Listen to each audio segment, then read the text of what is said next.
What would you do if a judge slammed down a life sentence on a black teenager, only to freeze in absolute terror when the courtroom doors burst open and the United States Attorney General walked in and said, "That's my son"? Stay with me, because this story will shake you to your core, expose the hidden power plays inside America's justice system, and prove that sometimes the truth doesn't just set you free, it detonates everything.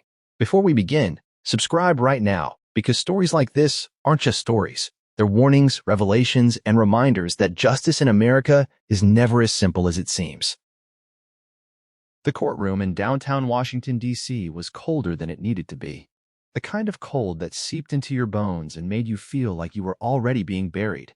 And 17-year-old Isaiah Cole stood at the defendant's table trying to keep his hands from trembling as the murmurs behind him swelled like a rising storm, because everyone already thought they knew how this would end. Isaiah was black, from Southeast, charged with felony murder after a convenience store robbery had gone wrong and left the clerk dead from a gunshot wound. And even though Isaiah insisted he never touched the weapon, never fired a shot, the prosecution painted him as the ringleader of a violent gang of teens terrorizing the neighborhood, while his public defender, a tired woman juggling too many cases, could barely keep up with the aggressive tactics of the district attorney's office.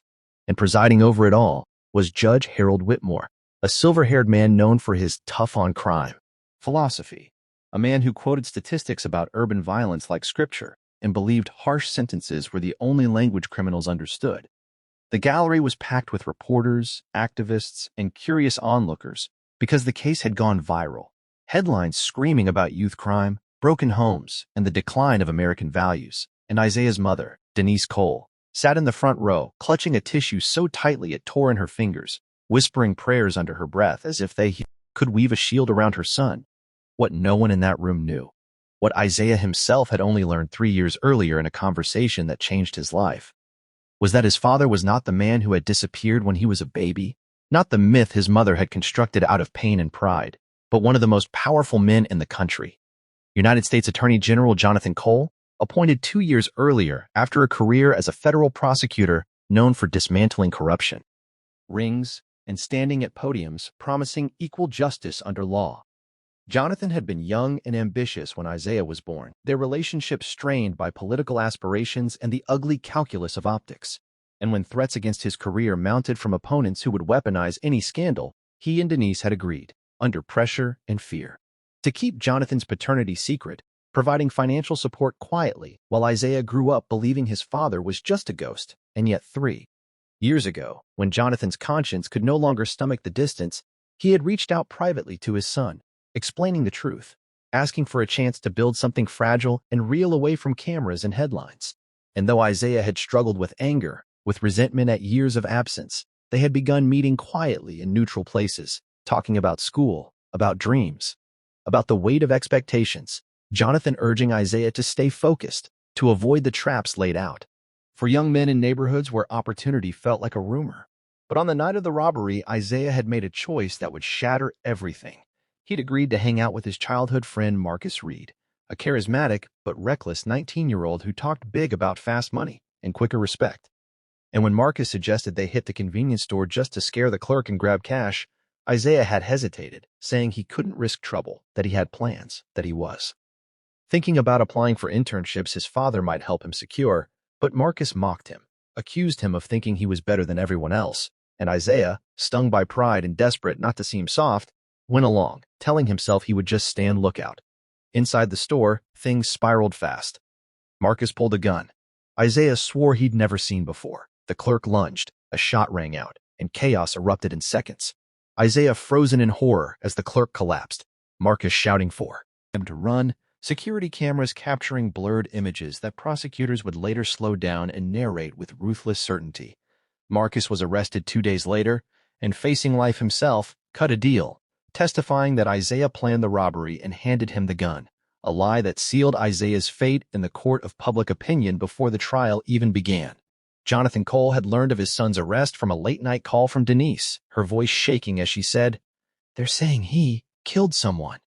And Jonathan's world had tilted, because as Attorney General he oversaw federal prosecutions but had no formal authority over a D.C. local case, and intervening directly would be political suicide. a conflict of interest that could end his career and taint the case. So he made a decision that haunted him.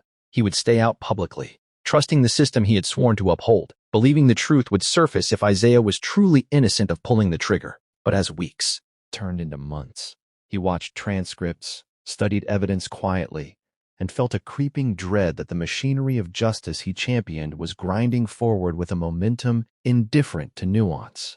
The trial was swift, the jury swayed by Marcus's testimony and grainy footage that prosecutors claimed showed Isaiah nodding moments before the shot, an interpretation Isaiah insisted was him shaking his head. And when the guilty verdict came down, Denise sobbed openly while Isaiah stood numb, staring at the seal of the United States behind the judge as if it were a distant planet. Sentencing day arrived with heavy rain streaking the courthouse windows, reporters speculating about whether Judge Whitmore would send a message about youth violence. And when Isaiah was asked if he had anything to say, he cleared his throat and spoke with a steadiness that surprised even himself, saying he was sorry a man had died, sorry for being there, sorry for not walking away, but he did not kill anyone, and he refused to confess to something he did not do just to make things easier. Judge Whitmore adjusted his glasses, delivered a lecture about choices and consequences, about the epidemic of crime, about how society could not function without accountability, and then pronounced the sentence: life in prison with the possibility of parole after 40 years, effectively condemning a 17-year-old to grow old behind bars. And a gasp rippled through the courtroom as Denise let out a cry that sounded less like grief and more like something breaking. The gavel struck, echoing like a gunshot, and that was when the double doors at the back of the courtroom opened with deliberate force. Not a dramatic slam, but a purposeful push that turned every head. And in walked Jonathan Cole, flanked not by aides or cameras but alone, his face set in a mask of controlled fury. And for a heartbeat, no one recognized him outside the context of press conferences and official portraits. But then, whispers ignited. That's the attorney. That's the Attorney General. And Judge Whitmore's hand, still resting on the gavel, froze midair. Jonathan walked down the center aisle, shoes clicking against marble, eyes never leaving the bench. And when he reached the front, he spoke clearly, his voice carrying without a microphone. Your Honor, before this court remands my son into custody, there is evidence that has not been presented. And the word son detonated in the room like a bomb, reporters scrambling Denise, staring in shock, because, though she knew Jonathan might come one day, she had not known it would be like this. Whitmore's face drained of color as he demanded order, questioning how the Attorney General could claim new evidence after sentencing. And Jonathan responded that he was not there in his official capacity, but as a father and as a citizen who had obtained, through independent investigators he hired privately to avoid conflict of interest, security footage from a neighboring building the prosecution had failed to subpoena, footage that showed the interior of the store from a different angle through the window reflection, clearly capturing Marcus drawing the gun from his own waistband while Isaiah stood several feet away, with hands visible and empty. The courtroom buzzed with disbelief as Jonathan handed a flash drive to the clerk, requesting an emergency stay of the sentence pending review, and Whitmore, visibly shaken, called a recess, retreating to chambers as the gallery erupted into chaos. In that suspended hour, the story began to twist further because Assistant District Attorney Paul Reeves, who had built his career on high-profile convictions, realized that the footage not only undermined Marcus's testimony but also revealed something darker. Reeves had been aware of the neighboring building's camera but deemed the angle unreliable and chose not to pursue it, a decision that could now be construed as suppressing exculpatory evidence. When court reconvened, Whitmore announced a temporary stay and ordered the footage examined immediately, his earlier certainty replaced by a tight, brittle composure, and as technicians projected the new video onto screens, the image flickered to life, showing the chaotic moment in sharper context. Marcus's arm extending, Isaiah stepping backward with palms out, the muzzle flash illuminating Marcus's face unmistakably.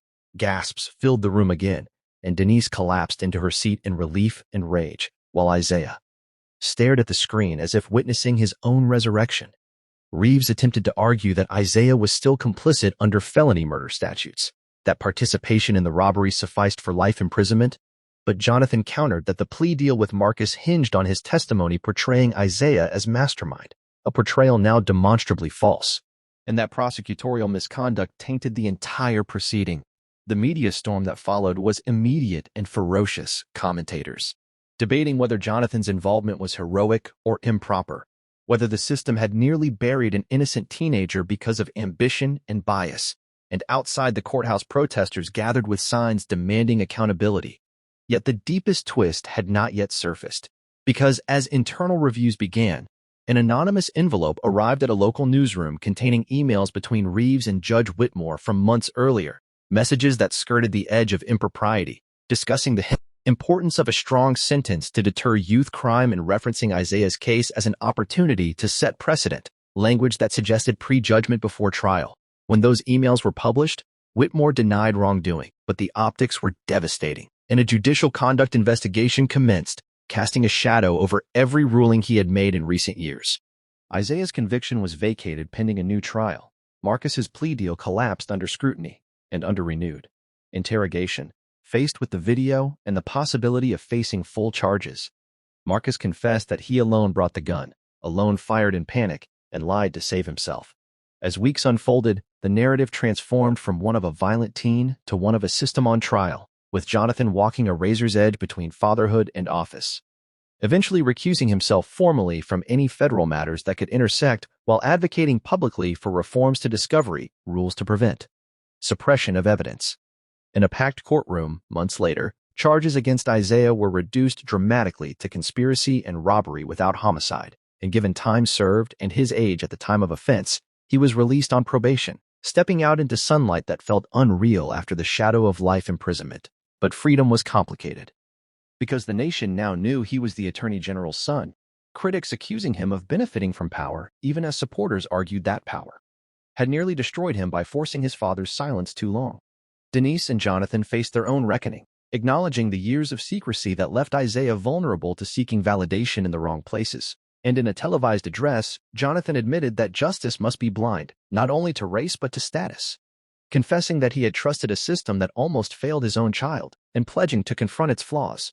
Judge Whitmore eventually resigned amid the investigation. Reeves was disbarred for misconduct, and Marcus received a lengthy but finite sentence reflecting his true role. Isaiah, meanwhile, chose not to retreat into anonymity, but to speak at schools and community centers about choices, peer pressure, and the terrifying speed at which a single decision can reroute a life, often beginning his talks by describing the sound of a gavel and the moment it felt like the world ended, then the sound of doors opening and the impossible sight of a father stepping forward, not as Attorney General, not as a politician, but as a parent refusing to let the truth be buried. And perhaps the final twist was this. Years later, when Jonathan stepped down from office amid ongoing reforms he helped enact, Isaiah announced his intention to attend law school, not to trade on his name, but to understand the machinery that had nearly crushed him. Determined to become the kind of attorney who would search for every camera angle, every overlooked detail, for kids without powerful last names, because he understood better than anyone that justice in America can hinge on what is seen, what is ignored, and who has the courage to walk through the door when it matters most.